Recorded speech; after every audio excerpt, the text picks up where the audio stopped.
At least 30 news organizations declined to sign a new Pentagon access policy with added restrictions for journalists ahead of a Tuesday deadline.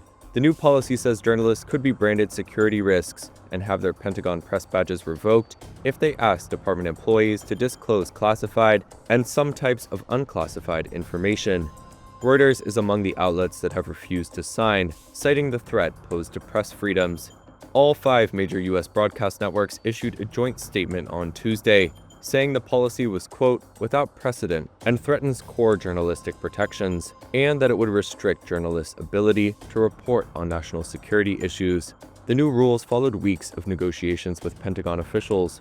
A lawyer familiar with those talks said the requirement that reporters acknowledge that disclosure of sensitive information could harm U.S. national security could aid prosecutors if they sought to charge a reporter for disclosing defense information under the Espionage Act.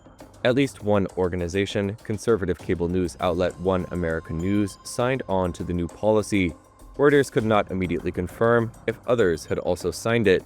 The Pentagon's policy is the latest expansion of restrictions on press access under Defense Secretary Pete Hegseth, who has called the requirements common sense, citing national security concerns.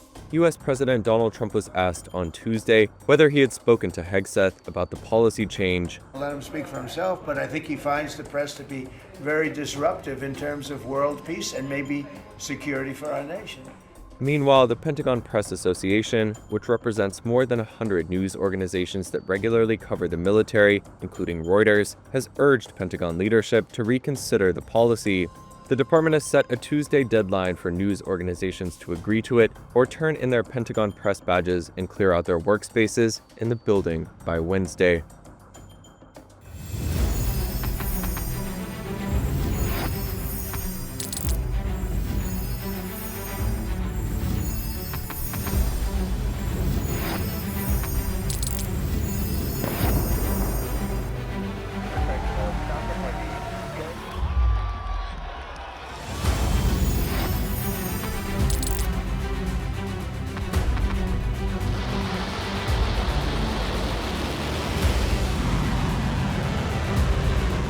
Been fighting so long and so hard that they don't know what the they're doing.